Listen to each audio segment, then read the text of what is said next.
Assalamualaikum warahmatullahi wabarakatuh. Saya Jihan Rayuda dengan NIM 2121036 akan menjelaskan tentang materi-materi tahsin. Yang pertama, materi makhrijul huruf. Makhrijul huruf atau tempat keluarnya huruf. Tempat keluarnya huruf hijaiyah. Yang pertama yaitu al-jauf, yaitu rongga mulut. Yang ada di rongga mulut ini adalah huruf alif, waw, dan ya. Kemudian di halq atau tenggorokan, hurufnya yaitu hamzah ha, ain ha, ghain kha. Yang ketiga yaitu lisan atau lidah. Hurufnya yang ada di lisan yaitu jim, kaf, qa, la, do, ya, sya, dal, to, ro, nun, zo, zai, sod, ta, za, sa. Yang keempat yaitu syafah atau bibir. Adapun huruf yang ada di bibir yaitu waw, ba, ma. Itu yang ada di bibir. Kemudian yang ada di al-khosyum atau al-khosyum yaitu di hidung. Hurufnya yaitu mim dan nun. Selanjutnya materi yang kedua yaitu mad wal kasar. Mad artinya, mad secara umum di sini yaitu artinya memanjangkan pelafalan huruf karena disambut oleh huruf mad. Hurufnya yaitu alif, waw, ya. Kemudian untuk penjelasan lebih rincinya akan saya jelaskan pada materi selanjutnya. Kemudian kasar. Kasar artinya itu memendekkan bacaan pada huruf mad. Tandanya yaitu pada huruf di atas itu ada seperti bulat. Contohnya pada Quran surah Al-Mumtahanah ayat 1. Dan pada Quran surah Al-Mumtahanah ayat 1 ini terdapat kata yaitu wa ana lam. Di atasnya itu ada huruf bulat, maka itulah tanda kasar yang artinya memendekkan. Jadi kita membacanya yaitu wa ana lam dan seterusnya. Selanjutnya materi nun mati dan tanwin. Nun mati dan tanwin ini terbagi menjadi 4. Yang pertama ikfa. Ikfa artinya menyamarkan bunyi nun sukun ketika bertemu dengan huruf yang 15 yaitu ta, sa, ja, da, za, ro, sa, sya, sodo, tozo, fa, kof, kah. Contohnya yaitu ketika nun mati bertemu dengan huruf yang 15 itu Quran surah Al-Lahab ayat 3 yaitu a'udzubillahi minasyaitonirrajim, bismillahirrahmanirrahim. Sayasla naron zatal lahab. Di sana ada tanwin bertemu dengan huruf za, maka dibaca dengan cara yang menyamarkan. Saya selana roza talahab. Selanjutnya yaitu izhar. Izhar artinya jelas, yaitu apabila nun mati atau tanwin bertemu dengan huruf izhar yaitu hamzah ha, ain ha, ghain gha. Contohnya yaitu Quran surah Al-Bayyinah ayat 8. Bismillahirrahmanirrahim. Zaliman khosya rabbah. Di sana nun mati bertemu dengan kha, maka dibaca dengan jelas. Zalika liman khosya rabbah. Selanjutnya iklab. Iklab yaitu apabila nun mati atau tanwin bertemu dengan huruf ba, maka dibacanya seperti sama dengan huruf mim. Contohnya Quran surah Muhammad ayat 32. Bismillahirrahmanirrahim. Mim ba'di, yaitu ketika nun mati bertemu dengan ba, bunyinya itu seperti dengan mim. Mim ba'di ma. Selanjutnya idgham. Selanjutnya yaitu idgham. Idgham artinya meleburkan bunyi nun sukun. Idgham terbagi menjadi 2. Idgham biguna. Idgham biguna yaitu meleburkan dengan dengung. Contohnya yaitu hurufnya yaitu ya, waw, mim, nun. Contohnya Quran surat Al-Bayyinah ayat 2. Bismillahirrahmanirrahim. Rasulum minallahi yatslu suhufam mutahharo, yaitu ketika tanwin bertemu dengan mim maka itu disebut dengan idgham bilguna dengan melebur dengan dengung. Kemudian idgham bilaguna. Idgham bilaguna yaitu ketika nun mati atau tanwin bertemu dengan huruf lam dan ro maka dibaca lebur tanpa dengung. Contohnya yaitu Quran surah Al-A'la ayat 7, yaitu anna ro'ahu suta'la. Nun mati bertemu dengan ro maka dibaca jelas. Selanjutnya yaitu gunnah musyaddah. Gunnah artinya yaitu nun atau mim bertasdid dengan dengung. Kemudian musyaddah nun artinya bertasdid. Kemudian musyaddah itu artinya bertasdid atau memakai tasdid. Jadi guna musyaddah itu mendengungkan bunyi mim atau nun bertasdid. Contohnya yaitu Quran surah Al-Buruj ayat 5. Bismillahirrahmanirrahim. An-narozatil buruj. Di sana ada nun bertasdid. Anna. Nah, itu contoh gunnah musyaddah. Selanjutnya yaitu hukum mim mati. Mim mati ada 3, yaitu mim mati yaitu apabila mim mati bertemu dengan huruf hijaiyah. Yang pertama yaitu ikhfa safawi. Ikhfa safawi yaitu apabila mim mati bertemu dengan ba maka dibaca dengung. Contohnya Quran surat Al-Baqarah ayat 188 yaitu lakum bainakum. Di sana mim bertemu dengan ba maka dibaca dengung, lakum bainakum. Kemudian izhar safawi. Izhar safawi yaitu apabila nun mati bertemu dengan selain huruf ba dan dibaca tanpa dengung. Contohnya Quran surah Al-Baqarah ayat 6 yaitu lam tunziruhum. Di sana nun mati bertemu dengan za yaitu selain berarti ini selain ba. Lam tunziruhum. Jadi kemudian idgham syafawi apabila nun mim mati bertemu dengan mim maka dibaca lebur. Contohnya yaitu Quran surah Al-Baqarah ayat 10 yaitu kulu bihim marad. Di sana mim bertemu dengan mim dibaca kulu bihim marad.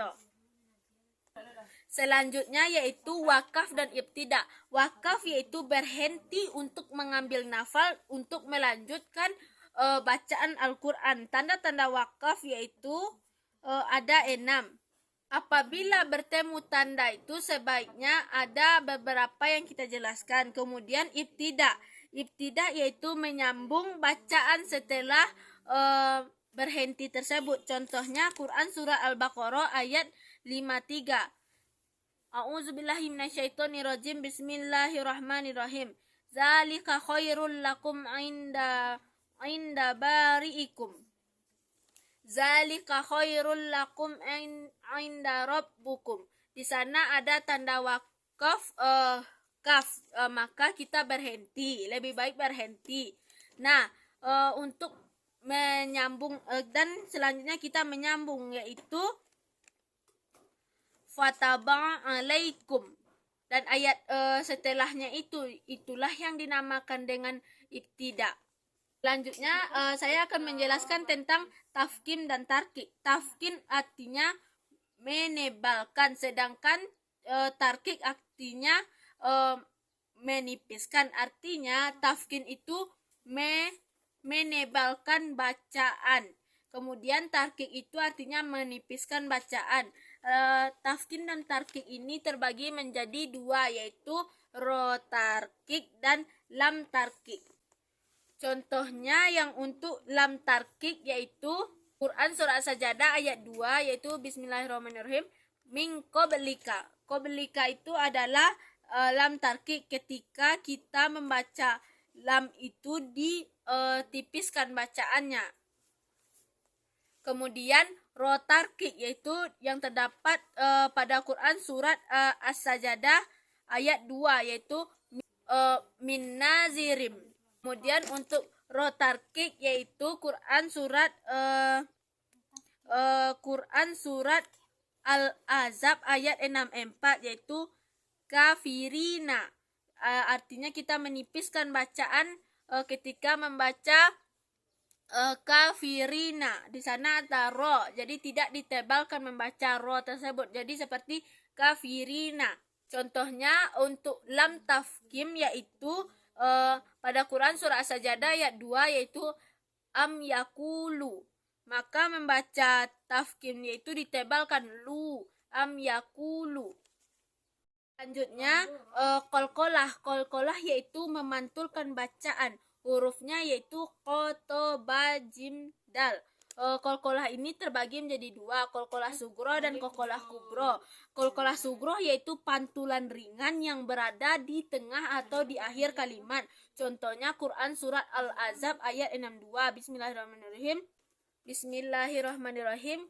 Khalau min qablu. Dan qablu itulah yang berada di akhir kalimat yang termasuk kolkolah sugro yang dibaca pantulannya ringan. Kemudian kolkolah kubro yaitu pantulannya yang memiliki pantulan kuat yang berada di akhir. Quran surat Al-Falaq ayat 1. Qul a'udzu birabbil falaq. Itulah yang berada di akhir yang memiliki pantulan kuat.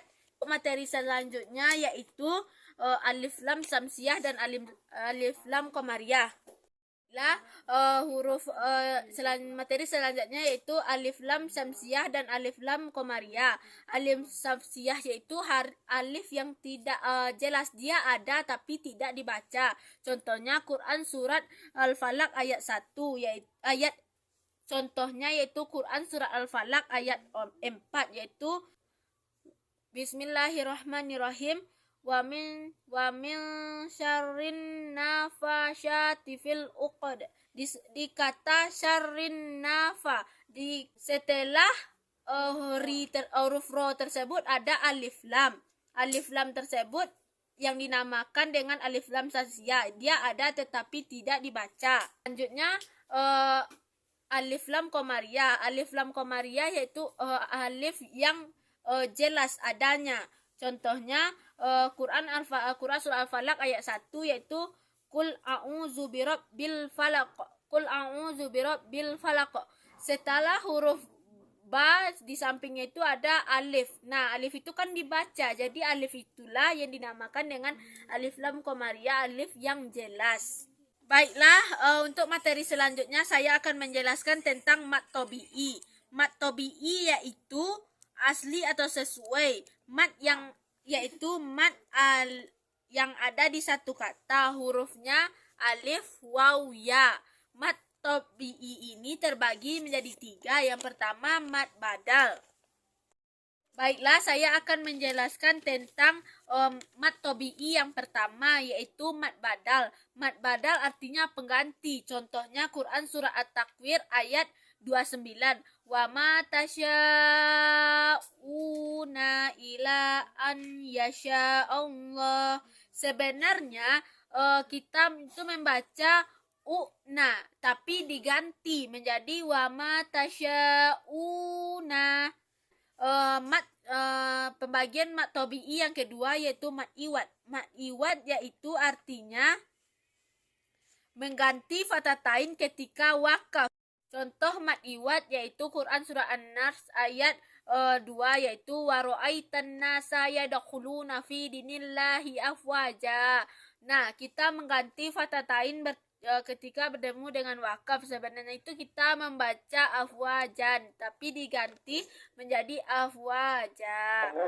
Baiklah, selanjutnya saya akan menjelaskan tentang pembagian mat tobi'i yang ketiga yaitu mat silah kasirah. Mat silah kasirah yaitu apabila hadomir itu bertemu dengan salah satu huruf hijaiyah. Contohnya Quran surah At-Tariq ayat 8 ya. Adapun Quran surat At-Tariq ayat 8 yaitu innahu ala rojaihi laqadir. Nah, di sini huruf H bertemu dengan salah satu huruf hijaiyah yaitu la. Baiklah, selanjutnya saya akan menjelaskan tentang mad far'i. Mad far'i yaitu cabang dari mad tobi'i. Adapun pembagian mad far'i yaitu mad jaiz munfasil. Mad jaiz munfasil yaitu apabila huruf mad bertemu dengan hamzah di lain kata. Contohnya Quran surat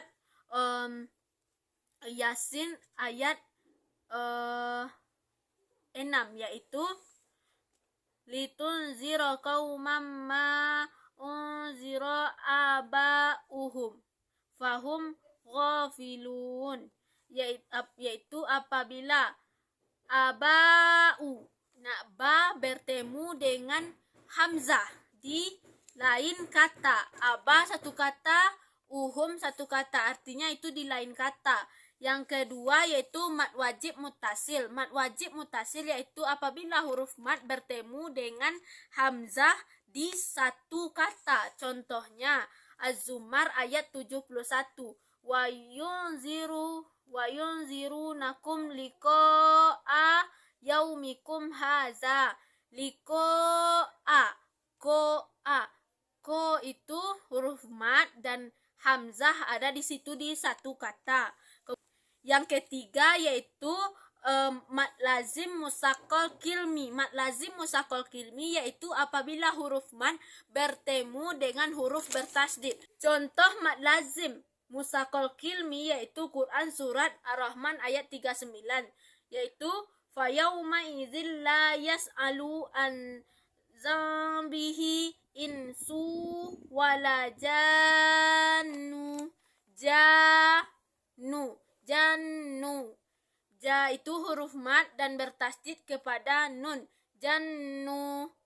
Nah, itu apabila huruf mad bertemu dengan huruf bertasdid itu dinamakan dengan musaqqal lazim musaqqal kilmi. Yang keempat yaitu mad lazim mukhaffaf kilmi. Mad lazim mukhaffaf kilmi yaitu apabila mad asli bertemu huruf sukun di akhir kata. Contohnya yaitu adapun contoh mad lazim mukhaffaf kilmi yaitu Quran surat Yunus ayat 51 yaitu al-ana. Nah, alif kemudian bertemu dengan huruf sukun yang alif anna. Wah, itulah yang dinamakan dengan mad lazim mukhaffaf kalimi. Selanjutnya yaitu mad arid li sukun. Arid li sukun yaitu mad yang sesudahnya ada wakaf. Contohnya Quran surat Al-Fatihah ayat 3 yaitu Ar-Rahmanir Rahim. Ya itu adalah mad asli bertemu dengan mim mati atau wakaf. Jadi dibaca Ar-Rahmanir Rahim. Selanjutnya yaitu materi terakhir yaitu nun wasal. Nun wasal yaitu nun yang berada di bawah lafaz tertentu pada Al-Quran. Saktah yaitu diam atau berhenti satu alif lamanya. Contohnya kalla bal rona ala qulubihim makanu yaksibun. Itu dalam Quran surah Ar-Rahman. Kallabal berhenti, rona ala, itulah yang termasuk dengan sakta. Selanjutnya yaitu ilmalah, yaitu artinya menyondongkan bacaan dari fathah ke kasrah. Contohnya sama yang pada Quran surah Al-Hud ayat 41 yaitu bismillahi majroha. Itulah yang dapat saya sampaikan. Salah ada jaga, saya mohon maaf. Assalamualaikum warahmatullahi wabarakatuh.